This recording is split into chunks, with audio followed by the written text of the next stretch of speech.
कुछ कह रहे हैं आपको वो सुनवाते हैं। जिले के पदाधिकारी, मंचासीन हमारे सभी प्रदेश के पदाधिकारी, उपस्थित साथियों, मैं आज इस लखनऊ की धरती पर अपने राष्ट्रीय अध्यक्ष जी, जो कि एक शक्ति केंद्र प्रमुखों की बैठक में उपस्थित है, ऐसे अपने राष्ट्रीय अध्यक्ष जी का राष्ट्रपीड़ा स्थल पर आप सबकी तरफ से, पूरे प्रदेश के कार्यकर्ताओं की तरफ से हार्दिक अभिनंदन और वंदन करता हूं। साथियों, मैं सबसे पहले इस कार्यक्रम के स्थल, राष्ट्रपीड़ा स्थल के बारे में दो शब्द कहना चाहता हूं।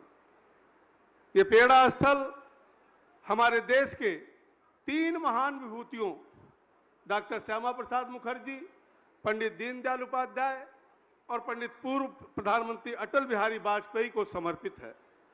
इन तीनों ने ही हमारी पार्टी को सींचा है और वो वैचारिक आधारशिला दी है, जिसे हम लगातार कहते हैं कि हम विचारधारा आधारित पार्टी हैं। मैं इन तीनों महान विभूतियों को नमन करते हुए अपनी बात को प्रारंभ करता हूं। साथियों, इस पीड़ा स्थल का लोकार्पण 2025 में आदरणीय प्रधानमंत्री जी 25 दिसंबर को किया था, जिन्होंने तीन महान विभूतियों के विचारधारा को पिछले 12 सालों में अगर देखें तो जमीन पर उतारने का काम आदरणीय प्रधानमंत्री जी ने किया है। साथियों, ये हमारा परम सौभाग्य है कि इस प्रेरणा स्थल पर विश्व की सबसे बड़ी पार्टी, राजनीतिक पार्टी, जिसका शीर्ष नेतृत्व राष्ट्रीय अध्यक्ष आदरणीय श्री नितिन नवीन जी का हमें मार्गदर्शन प्राप्त होने वाला है। राष्ट्रीय अध्यक्ष जी का मार्गदर्शन हमें आने वाले समय में दिशा भी देगा और ऊर्जा भी देगा।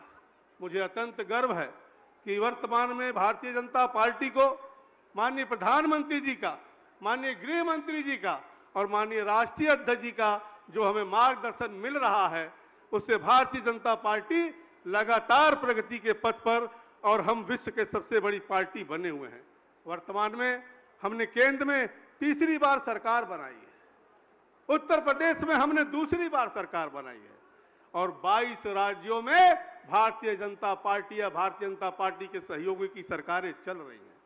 और अभी हालिया में अगर आप देखें तो पश्चिम बंगाल की तो जीत अपने आप में बहुत सबसे बड़ी जीत मानी जा रही है। मित्रों, साथियों, पिछले 12 वर्षों में अगर आप देखें तो देश के यशस्वी प्रधानमंत्री जी ने इस देश के लिए जो हमारी पार्टी की रीत रहा, सिद्धांत रहा, नीति रहा, उसके आधार पर पंडित दीनदयाल जी के अंत्योदय के उस निर्णय पर, उस आह्वान पर अगर देखें तो देश में जो सबका साथ, सबका विकास और सबका विश्वास के आधार पर काम किया है, अगर 12 साल में देखें तो अंतिम व्यक्ति जो आम आदमी को जो मूलभूत आवश्यकता होती है, उन सभी आवश्यकताओं को बिना किसी भेदभाव के पूरा करने का काम किया है।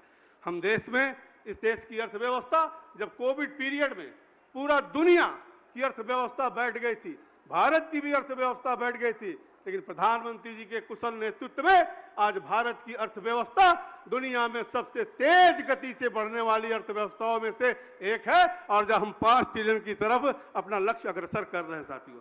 साथियों, आज स्टार्टअप के माध्यम से अपने नौजवानों को, जो पूरे देश में सैकड़ों में स्टार्टअप होता था, लेकिन आज देश के नौजवानों को आज लाखों में स्टार्टअप हमारे देश में काम कर रहे हैं। आज मोबाइल निर्माता में हम दुनिया के दूसरे स्थान पर हम पहुंच गए हैं।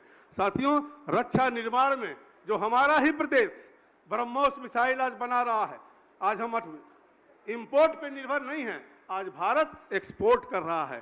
शिक्षा का क्षेत्र हो, चाहे डेवलपमेंट का क्षेत्र हो, चाहे पोर्ट हो, चाहे एयरपोर्ट हो, चाहे एम्स हो, इन सब चीजों में आज भारत लगातार आगे बढ़ रहा है। इतना ही नहीं, अगर देखें तो आज उत्तर प्रदेश जो देश में दुनिया भर के एक्सप्रेस बन रहे हैं, उसमें से 60% हिस्सा आज उत्तर प्रदेश में है।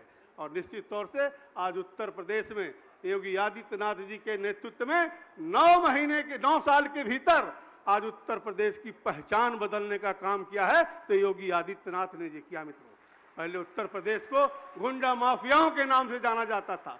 हर डिस्ट्रिक्ट वन माफिया हुआ करते थे, लेकिन आज 1 डिस्ट्रिक्ट 1 प्रोडक्ट को आज हम एक्सपोर्ट तेज गति से दुनिया में करने का काम कर रहे हैं। आज देश के ही लोग नहीं बल्कि दुनिया के निवेशक आज उत्तर प्रदेश में निवेश करने आ रहे हैं। मित्रों, जहां तक लॉ एंड ऑर्डर का सवाल है, आप याद करिए कि 2017 के पहले उत्तर प्रदेश की क्या स्थिति थी।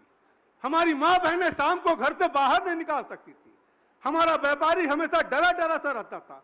लेकिन 9 सालों के भीतर अगर आप देखें तो उत्तर प्रदेश में किसी मां के लाल को ने दूध नहीं पिलाया कि किसी की तरफ कोई आंख देख सकता है। ऐसा लॉ एंड ऑर्डर का प्रतीक हमने दिया है। साथियों, आज जो मैं सादे समय नहीं लूंगा, बहुत जगह भी अध्यक्ष जी को जाना है, लेकिन आज हमारी ये बैठक जो है, जो हमारी शक्ति केंद्र प्रमुखों की बैठक है, आप समझ सकते हैं कि कितनी महत्वपूर्ण पद पे आप लोग हैं। यह आपको संबोधन करने के लिए हमारे राष्ट्रीय अध्यक्ष, हमारे राष्ट्रीय महासंगठन महामंत्री बीएल संतोष जी आपको यहां पर कहीं ना कहीं अपना मार्गदर्शन देने आए हैं। इसका महत्व आप समझ सकते हैं कि आप कितने महत्वपूर्ण पद पे हैं। क्योंकि मैं भी चुनाव लड़ता हूं, मैं कार्यकर्ताओं के भाव को जानता हूं और मैं जानता हूं कि कौन सा कार्यकर्ता कितना महत्वपूर्ण है। चुनाव के समय दुनिया भर का तमाम काम हम लोग करते हैं, रैली करते हैं, सभा करते हैं, जनसंपर्क करते हैं, लेकिन कहीं ना कहीं अंतिम में जाकर हम अपने बूथ पर टिक जाते हैं और उस बूथ को चलाने का काम हमारे शक्ति केंद्र के हमारे प्रमुख करने वाले हैं। मित्रों, इसलिए आप सब हमारे लिए बहुत महत्वपूर्ण हैं।